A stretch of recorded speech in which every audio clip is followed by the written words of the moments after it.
जब टीटी ने मुझे टिकट न होने के कारण एक सुनसान स्टेशन पर उतार दिया, फिर जो हुआ। दोस्तों नमस्कार, आप देख रहे हैं सत्य तक प्रमोद झा के साथ। तो चलिए बढ़ते हैं कहानी की ओर। दोस्तों, यह कहानी भेजने वाले मेरे दोस्त शिवम पिल्लई हैं, जो कर्नाटका के रहने वाले हैं। शिवम बताते हैं कि वह घटना 2018 की है। मुझे अपने शहर से 200 किलोमीटर दूर एक दोस्त की शादी में शामिल होने जाना पड़ा।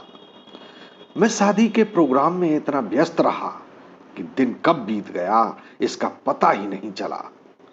मैं जब इस ओर ध्यान दिया तो रात हो चुकी थी। मुझे घर के लिए निकलना था, तो अब सवारी की चिंता होने लगी। दरअसल उस जगह से मेरे शहर तक आने के लिए एकमात्र ट्रेन का ही सहारा था। समय देखा तो 12 बज चुके थे। अब आखिरी ट्रेन थी जो 1 बजे स्टेशन पर आने वाली थी।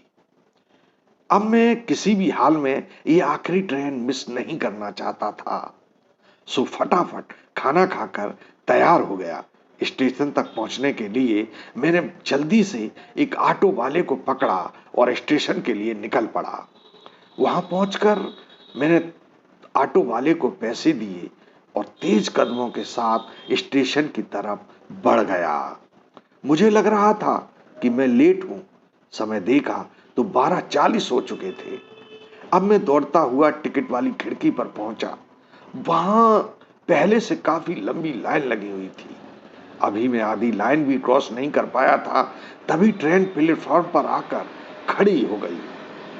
अब मैं मेरी व्याकुलता और बढ़ गई कि घर पहुंच भी पाऊंगा कि नहीं। इसी उधेड़बुन में लगा मैं कभी ट्रेन को देखता, कभी वहां लगी लंबी लाइन को। मैंने लोगों से काफी मिन्नतें की, मेरी ट्रेन छूट जाएगी, मुझे टिकट लेने दो, परंतु किसी ने भी मेरी बात पर ध्यान नहीं दिया। तभी मैंने देखा ट्रेन ने एक हॉर्न मार दिया और दूसरे हॉर्न के साथ ही ट्रेन स्टेशन से चल पड़ी। अब मैं टिकट की लाइन छोड़कर ट्रेन की तरफ दौड़ पड़ा। मैं ट्रेन के साथ साथ ही दौड़ते हुए सोचे जा रहा था कि ट्रेन में बिना टिकट चढ़ूं या नहीं। इसी बीच ट्रेन की स्पीड इतनी बढ़ चुकी थी कि मुझे भागते हुए ट्रेन में चढ़ना पड़ा। कुछ ही देर में ट्रेन हवा से बातें कर रही थी। मैं कुछ देर वहीं दरवाजे के पास खड़ा हो गया। अब मैं देख रहा था धीरे धीरे स्टेशन पर लगी लाइटें दूर होती जा रही थी और कुछ ही देर में बाहर से अंधेरा दिखाई पड़ रहा था। मैं इधर उधर नजरें दौड़ाई तो देखा पास में ही एक खिड़की वाली सीट खाली पड़ी है। मैं उस पर बैठ गया। कुछ सुकून की सांसें लेता हुआ मैं खिड़की से बाहर का नजारा देख रहा था। वहां मुझे उस स्याह अंधेरी रात में घने पेड़ों के झुरमुट के अलावा कुछ दिखाई नहीं पड़ रहा था। मैं यूं ही उन्हें बेबस निहारते हुए कब सो गया पता नहीं चला। मेरी आंखें तब खुली जब किसी ने टिकट टिकट की आवाज लगाई। मैंने देखा सामने टीटी खड़ा था, जो यात्रियों की टिकटों को चेक कर रहा था। सीट पर बैठे यात्री हाथ बढ़ाकर उससे टिकट दिखा रहे थे। मैं अंदर से बहुत डरा हुआ था, क्योंकि मेरे पास टिकट नहीं था। मेरी हालत देखकर टीटी अब तक समझ चुका था कि मेरे पास टिकट नहीं है, इसलिए उसने मुझे डांटते हुए टिकट मांगा। मैं अब तक नींद में था, पर उसकी डांट भरी आवाज से पूरी तरह होश में आ चुका था। मैंने उन्हें कई तरह से अपनी सच्चाई बताते हुए टिकट न ले पाने की वजह बताई, पर उन्हें मेरी सभी बातें झूठ लग रही थी।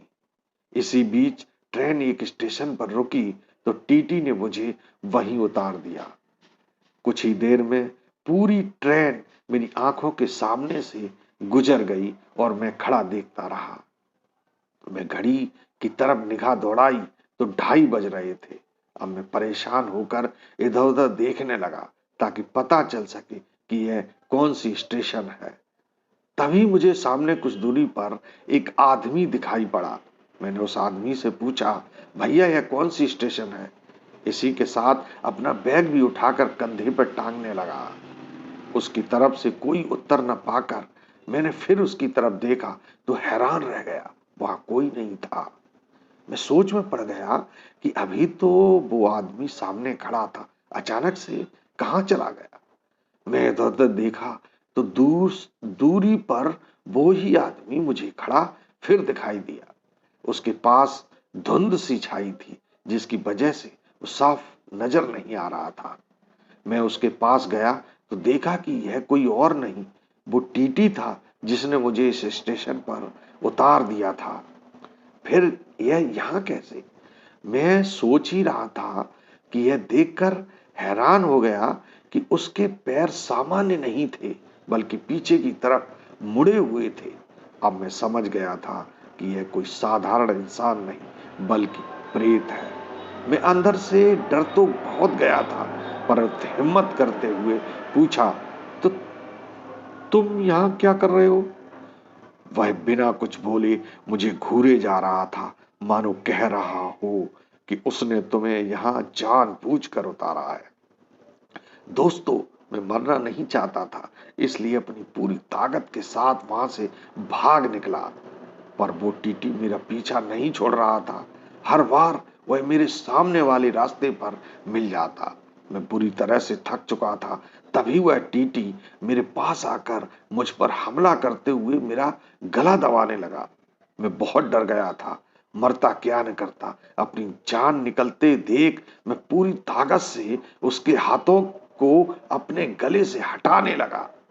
तभी मुझे एहसास हुआ कि मेरे हाथों में जो रुद्राक्ष की माला है, उसके टच होते ही टीटी चीखते हुए दूर खड़ा हो गया। अब मैं समझ गया था कि यह रुद्राक्ष की माला ही मेरी जीवन रक्षक बनेगी। मैंने माला उसकी तरफ की तो वह टूट कर बिखर गई। मैंने उसी का एक दाना उठाकर टीटी के ऊपर फेंक के मारा। टीटी गायब था। इसी बीच मैंने माला के बिखरे कुछ दाने अपने हाथों में समेट लिए। अब मैं जल्द जल्द वह जगह छोड़ देना चाहता था। इसी बीच वह टीटी फिर दिखाई पड़ गया। अब मैं उस उन रुद्राक्षों के दानों को अपने हाथों में ही पकड़े रखा। अब वो प्रेत मुझे डराने की कोशिश तो कर रहा था, पर मेरे पास आने की हिम्मत नहीं जुटा पा रहा था। अब मैं समझ चुका था कि जब तक यह रुद्राक्ष मेरे हाथों में रहेंगे, टीटी मेरे पास नहीं आएगा। मैं भागते हुए स्टेशन से दूर निकल गया था। इसी बीच मुझे दूर रोशनी दिखाई पड़ी। मैं उसी की तरफ जाने लगा। वहां जाकर देखा तो वह एक घर था। उसमें रहने वाले लोग मुझे सहारा दिया। मैं रात को वहीं रुक गया। सुबह उन लोगों ने बताया कि काफी दिन पहले एक बिना टिकट यात्री को टीटी ने यहाँ नीचे उतार दिया था, जिसकी वजह से उस यात्री ने टीटी की हत्या कर दी थी। तभी से कोई यात्री बिना टिकट लिए इस स्टेशन से गुजरता है तो उसको यह प्रेतात्मा नुकसान पहुंचाती है। यही वजह है कि यहाँ स्टेशन पर रात को कोई यात्री नहीं ठहरता। तुम भाग्यशाली हो, तुम्हारी जान बच गई। इसके बाद मैं सुबह पहली ट्रेन पकड़कर अपने गांव गोलकुंडा पहुंचा। उस दिन के बाद मैं कभी बिना टिकट ट्रेन में नहीं चढ़ा। तो दोस्तों, आपको हमारी ये कहानी कैसी लगी, कमेंट्स करके जरूर बताएं। और हाँ दोस्तों, अगर आपने अभी तक मेरा चैनल सब्सक्राइब नहीं किया है तो प्लीज कर लें, और ताकि आपको नई कहानियां मिलती रहें। और दोस्तों, अगर आपके पास भी ऐसी कोई कहानी है तो मुझे जरूर भेजें। नमस्कार।